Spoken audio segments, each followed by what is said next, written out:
Bismillahirrahmanirrahim. Assalamualaikum warahmatullahi wabarakatuh. Halo teman-teman semua, apa kabarnya hari ini? Senang sekali saya Afriansah bisa menyapa teman-teman semua para pejuang ASN tahun 2024. Selamat datang di Nurse Education Channel.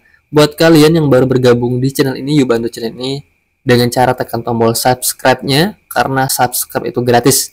Dan jangan lupa untuk tekan tombol like, share, dan komen sebanyak-banyaknya agar saya semakin termotivasi untuk membuat konten-konten berikutnya. Oke teman-teman, seperti biasa hari ini kita akan latihan soal lagi untuk persiapan seleksi P3K perawat di tahun 2024, khususnya materi kompetensi teknis ya untuk D3 perawat dan juga profesional. Oke teman-teman, untuk mempersingkat waktu ada baiknya kita langsung saja ke contoh soalnya. Baik teman-teman, sebelum kita ke latihan soal, sedikit informasi buat teman-teman semua yang sedang mencari tempat belajar online, khususnya untuk tryout P3K tahun 2024 untuk tenaga perawat D3 dan juga nurse. Kami dari Nurse Education Channel sedang membuka tryout untuk latihan soal persiapan P3K tahun 2024. Teman-teman jika bergabung bersama kami akan mendapatkan 6 fasilitas. Yang pertama, teman-teman akan mendapatkan 5 kali tryout P3K perawat khususnya kompetensi teknis yang terdiri dari 90 soal setiap tryoutnya.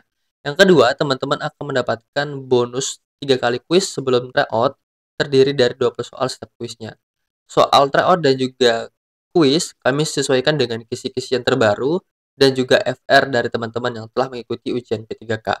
Dan yang keempat, teman-teman akan mendapatkan file PDF soalnya, yaitu kuis dan juga tryout lengkap dengan pembahasannya. Dan yang kelima, terdapat grup Telegram, yaitu D3 dan juga nurse yang dipisah, serta aktif sampai dengan seleksi P3K selesai. Dan yang terakhir, teman-teman ini bebas akses kapan saja, ya, untuk paket tryout dan juga kuisnya. Harganya cukup murah teman-teman karena ada promo Merdeka, yaitu hanya Rp100.000.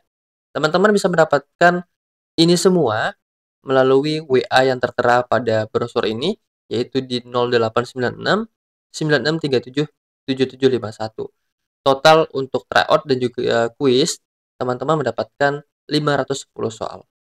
Oke, sekarang juga daftar sebelum terlambat.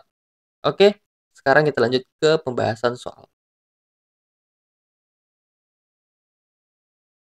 Oke teman-teman, kita ke soal yang pertama. Perawat dari Puskesmas Melati menemukan keluarga dengan anggota keluarga terdiagnosa TB paru dari rumah sakit. Keluarga kurang memahami tentang penyakit TB. Manakah intervensi prioritas untuk keluarga tersebut? A. Mengajarkan keluarga tentang pola hidup bersih dan sehat. B. Mengajarkan keluarga tentang penyakit TB. C. Memfasilitasi keluarga untuk mendapatkan pelayanan terapi OAT. D. Memberikan imunisasi kepada keluarga. E. Menganjurkan keluarga untuk pindah rumah. Oke teman-teman, di soal yang pertama adalah kita disuruh menentukan intervensi prioritas pada keluarga. Yang dimana pada keluarga di kasus ini ada anggota keluarganya yang terdiagnosis TB paru dari rumah sakit. Nah, yang menjadi masalahnya adalah keluarga tersebut kurang memahami tentang penyakit TB paru.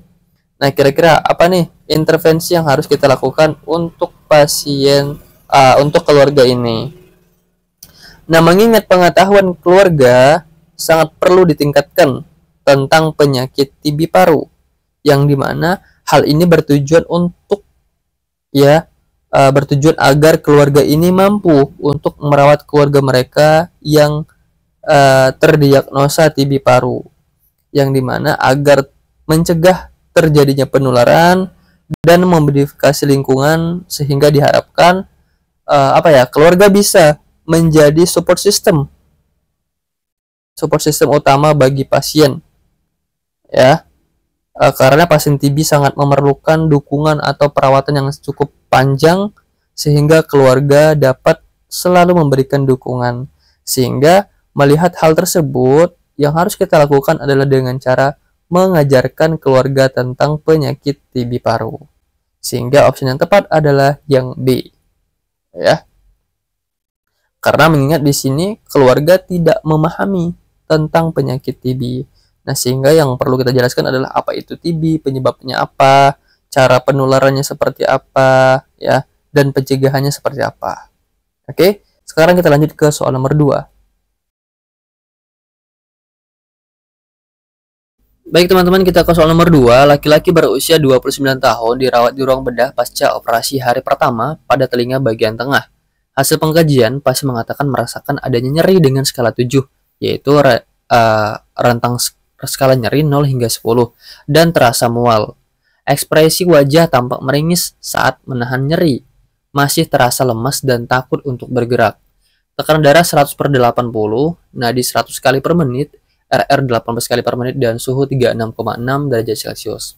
Pasien menanyakan kapan boleh pulang, apakah masalah keperawatan utama pada pasien tersebut. A. Ansietas, B. Nyeri akut, C. Resiko infeksi, D. Gangguan pola tidur, atau E. Gangguan mobilitas fisik. Baik teman-teman, di soal nomor 2 ini kita disuruh menentukan masalah keperawatan utama. Nah, untuk menentukan masalah perawatan utama, terdapat beberapa indikator yang dapat kita gunakan. Yang pertama bisa kita gunakan menggunakan standar airway breathing atau sirkulasi, bisa menggunakan standar kebutuhan Maslow, yaitu yang pertama adalah yaitu kebutuhan rasa aman dan nyaman, ya. Nah, di soal dikatakan bahwa pasien ini adalah dengan kasus post operasi hari pertama, yaitu dengan keluhan utama merasakan nyeri, yaitu jika berhubungan dengan nyeri, maka kita lihat adalah dengan skala nyerinya. Apakah ada data skala nyeri atau tidak? Di sini dikatakan bahwa skala nyerinya adalah 7, yaitu dengan rentang skala 0 hingga 10, dan terasa mual, dan didukung dengan ekspresi wajah tampak meringis saat menahan nyeri, dan masih terasa lemas. Dan pasien juga takut untuk bergerak. Dan data yang terakhir adalah pasien menanyakan kapan boleh pulang. Nah, teman-teman, fokus pada pertanyaannya bahwa yang ditanyakan adalah masalah keperawatan utama. Nah, berdasarkan data yang telah kita kumpulkan tadi, maka pada kasus ini yang menjadi masalah utamanya adalah gangguan rasa aman dan nyaman, yaitu berhubungan dengan nyerinya, yaitu didukung dengan skala nyeri yang 7, yang dimana kita ketahui bahwa skala 7 merupakan skala nyeri yang berat, yang dimana rasa nyeri itu sangat mengganggu dan tidak dapat ditahan lagi, atau bisa dikatakan sebagai nyeri yang hebat, ya, sehingga bisa kita tegakkan diagnosis atau masalah keperawatan utamanya adalah yang B, yaitu nyeri akutnya. Oke teman-teman, untuk option A, ansietas, ini tidak bisa kita jawab, ya, dikarenakan tidak ada data yang mendukung untuk menegakkan diagnosis ansietas. Option C, resiko infeksi. Nah, ini juga kurang tepat karena tidak ada data yang mendukung untuk resiko infeksi. Option D, gangguan pola tidur. Nah, ini juga kurang tepat karena tidak ada data yang mendukung. Option E, gangguan mobilitas fisik. Nah, ini sebenarnya bisa kita tegakkan, ya. Namun, gangguan mobilitas fisik ini didapatkan atau timbul dikarenakan ada rasa nyeri, sehingga pasien ini masih takut untuk bergerak. Sehingga yang menjadi masalah perawatan utamanya adalah nyeri akut. Oke, sekarang kita lanjut ke soal berikutnya.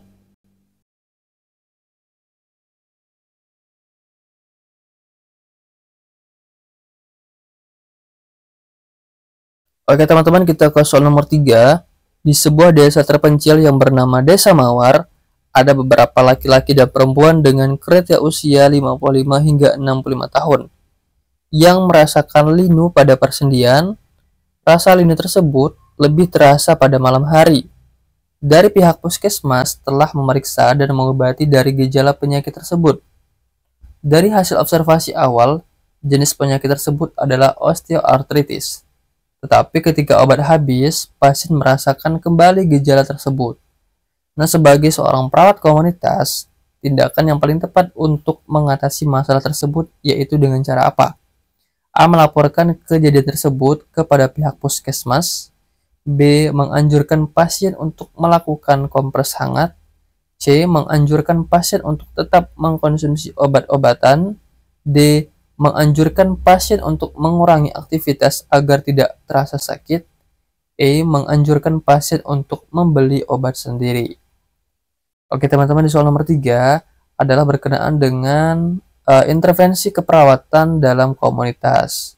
yang dimana pada soal ini dikatakan bahwa yang menjadi keluhan utama dari masing-masing pasien dalam sebuah desa yang bernama Mawar, ya, ini adalah merasakan linu pada persendiannya, dan rasa linu tersebut lebih terasa pada malam hari. Nah, dari pihak puskesmas sebenarnya telah memeriksa dan memberikan pengobatan kepada pasien ini, ya, yang dimana dari observasi tersebut adanya osteoartritis yang dialami oleh pasien ini. Nah, tetapi ketika obat pasien ini sudah habis, maka pasien merasakan kembali gejala tersebut. Nah, sebagai seorang perawat komunitas, tindakan keperawatan apa untuk mengatasi masalah tersebut? Apakah memberikan pengobatan lagi atau apa? Jadi, melihat data ini, maka intervensi keperawatan utama yang dapat dilakukan adalah dengan cara teknik non-farmakologi. Mengingat ini kan di desa pedalaman ya, di desa terpencil. Maka yang dapat diberikan adalah dengan cara kompres hangat. Sehingga opsi yang tepat adalah yang B, yaitu menganjurkan pasien untuk melakukan kompres hangat. Opsi A, melaporkan kejadian tersebut kepada pihak puskesmas, ini juga kurang tepat ya. Opsi C, menganjurkan pasien untuk tetap mengkonsumsi obat-obatan. Nah, karena di data kan sudah dikatakan ya bahwa setelah obat habis maka nyeri kembali. Opsi D, menganjurkan pasien untuk mengurangi aktivitas agar tidak terasa sakit, ini juga kurang tepat. Dan opsi E ini juga kurang tepat karena dianjurkan untuk membeli obat sendiri, ini sangat tidak tepat ya. Maka opsi yang benar adalah yang B. Sekarang kita lanjut ke soal berikutnya ya.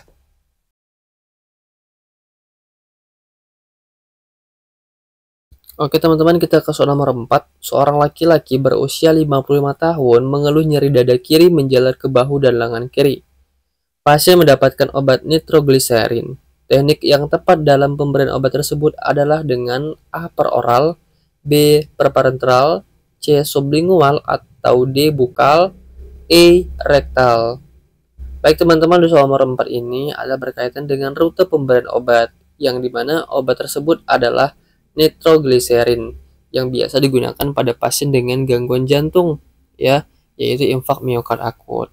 Nah, obat nitrogliserin biasa diberikan dengan rute pemberian apa teman-teman? Sublingual atau yang diberikan di bawah lidah, ya. Sehingga jawaban yang tepat adalah yang C, yaitu sublingual. Oke, sekarang kita lanjut ke soal berikutnya. Oke teman-teman, kita ke soal nomor 5. Seorang perempuan berusia 65 tahun datang ke pusat pelayanan kesehatan dengan keluhan nyeri pada sendi yang mengakibatkan terganggunya aktivitas sehari-hari. Pada saat pengkajian didapatkan data sebagai berikut. Terdapat perubahan postur tangan dan kaki. Terdapat kelemahan otot, kontraktur, atrofi, dan deformitas. Masalah keperawatan apa yang sesuai dengan data di atas? A, nyeri akut, B, risiko cedera, C, self-care deficit, D, gangguan cedera tubuh, atau E, hambatan mobilitas fisik. Nah, untuk menentukan masalah keperawatan, ya, biasanya yang kita lihat adalah data pendukung. Kira-kira berkaitan dengan subjektif dan juga objektif. Nah, sekarang kita lihat kasusnya. Di kasus, keluhan utamanya adalah nyeri pada sendi yang mengakibatkan terganggunya aktivitas sehari-hari. Dan pada saat pengkajian didapatkan terjadinya deformitas, atrofi, kontraktur, dan kelemahan otot. Ya. Nah, inilah data yang dapat mendukung kita untuk menentukan masalah keperawatan utama. Sekarang kita lihat optionnya ya. Option A, nyeri akut. Nah, kira-kira ini bisa nggak kita angkat sebagai masalah keperawatan jika berdasarkan kasus? Sebenarnya bisa ya, karena di sini ada keluhan nyeri. Namun untuk menegakkan diagnosis nyeri biasa didukung dengan skala nyeri. Ya, apakah skala nyeri 3, 5 atau berapa gitu ya. Option B, resiko cedera. Nah, ini juga kurang tepat untuk kita angkat sebagai masalah keperawatan jika melihat dari kasusnya. Ya. Option C, self-care defisit. Nah, ini juga kurang tepat karena tidak ada data yang mendukung untuk defisit perawatan dirinya. Option D, gangguan citra tubuh. Nah, ini juga kurang tepat karena tidak ada data yang menyatakan uh, apa ketidak ketidakpercayaan diri terhadap anggota tubuhnya, ya. Option A, hambatan mobilitas fisik. Nah, ini bisa kita angkat sebagai masalah keperawatan jika melihat dari data di soal. Karena yang namanya hambatan mobilitas fisik adalah keterbatasan dalam gerakan fisik, ya, baik dari satu atau lebih dari ekstremitas secara mandiri yang disebabkan karena adanya atrofi, deformitas ataupun kontraktur atau kekakuan pada sendi. Sehingga opsi yang tepat untuk soal nomor 5 adalah yang E, yaitu hambatan mobilitas fisik. Oke, sekarang kita lanjut ke soal berikutnya. Baik teman-teman, tidak terasa sudah di akhir video. Terima kasih buat kalian yang telah menonton video ini sampai selesai. Semoga adanya video ini bisa membantu teman-teman semua untuk mempersiapkan diri untuk tes P3K dan juga PNS. Semoga kalian bisa lulus dengan nilai yang memuaskan dan dengan pilihan penempatan masing-masing. Terima kasih. Assalamualaikum warahmatullahi wabarakatuh.